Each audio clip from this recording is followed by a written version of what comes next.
as we progress away from the pandemic, right? As we get vaccinated, let's start seeing ways where we can start building back what we lost. Honorable Mayor Juslyn Manalo, thank you so much for sharing time with us. I know that you have a lot of things on your plate. Aside from being a busy mom, you have a 2-year-old and a 2-month-old, plus a cat. Congratulations on the new addition, by the way. So, how has it been through the pandemic? How have you been? Through the pandemic, it's really been a shift, I would say, around just the dynamic of not being able to meet in person. Family life, I have elderly parents, so really trying to make sure they're safe. I'm sure a lot of our kababayans are doing that as well, right? Business is all usually on Zoom unless there are important events that cannot happen, like visiting vaccination sites. Despite the pandemic, I know that some people have managed to not just survive, but also thrive. And I feel like you're one of them. Despite the pandemic, you were able to run for office and actually win a seat. Congratulations. So, can you tell us your journey? Ano ang kwento mo? Running for office in November was so unique and different. Number one, it was a pandemic. Number two, I was pregnant.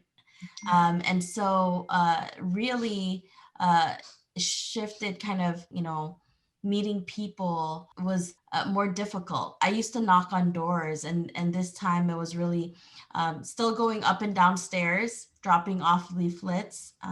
And when people would want to talk, that was the ability to be able to share my platform. Ironically, people did crave that human connection. I met people when they were heading out to the groceries, or they were wanting to grab their mail. And that's how I was able to connect with the residents on the ground. You were able to make it work. And with that said, now you're in position. What do you plan to do?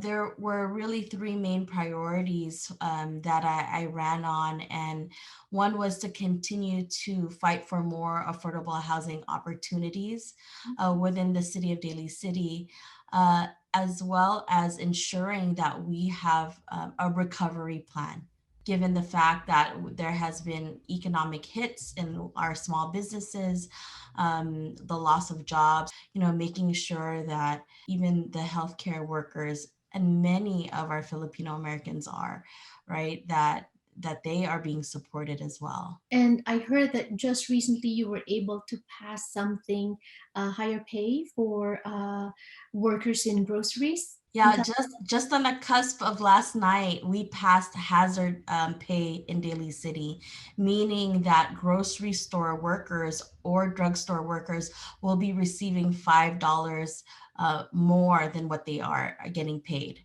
Also, if they have to get vaccinated, at least up to 4 hours of paid leave. I love that. Thank you so much for doing that, and congratulations on, like, a few days in office, a few months in office. You're already making a lot of changes that's good for your constituents, and I like that. See, the thing is, we don't see very many Filipinos.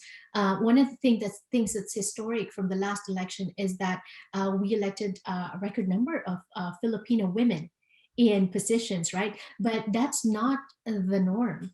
And so, growing up, what got you to this position that you really wanted a seat? It wasn't my goal to become mayor when I was young or at 5 years old, but it really stemmed from my passion serving the community. When I was in my youth, about in my 20s, I started realizing the Filipino World War II veterans issue. And that was really, I would say, the foundation of community organizing. The first issue I worked on was the fight for the Filipino veteranos.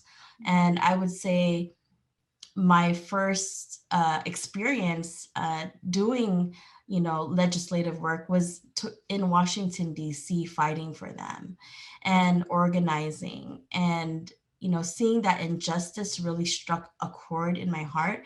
And with that, I realized how important it is to work with your public officials, whether they're in the county level, state level, national. And in that regard, I said, you know what, if I'm able to be in a place where I can influence and make decisions instead of having to push someone else to do so. So I like to share a story, usually in, what happens is, in San Francisco, there was something that needed to be changed. And I was a young youth organizer back then.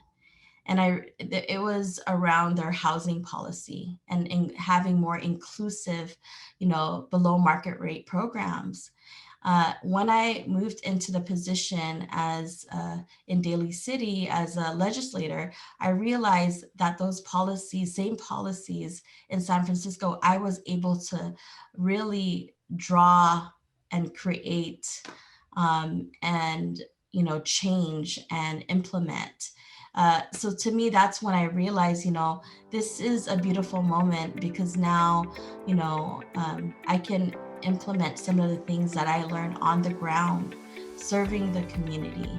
And I always remember to lead with that. Remember my roots and remember the community on the ground. And I think that's what I take with me. And I always listen to the community, because without them, then I will lead better and create better policies. That's why mabuhay ka, Mayor Juslyn Manalo. We are very proud of you. You mentioned the community in closing. Ano ang kita mo? What do you envision? What is your vision for yourself, for your community, for your constituents, or for the Filipino American community in general here in the U.S.? I think our vision is really to create a more empowered community from the youth all the way to the elders. And I say all the way to the elders because it takes all of us together intergenerationally to be able to stand up for our communities and build healthier and stronger communities that we all deserve.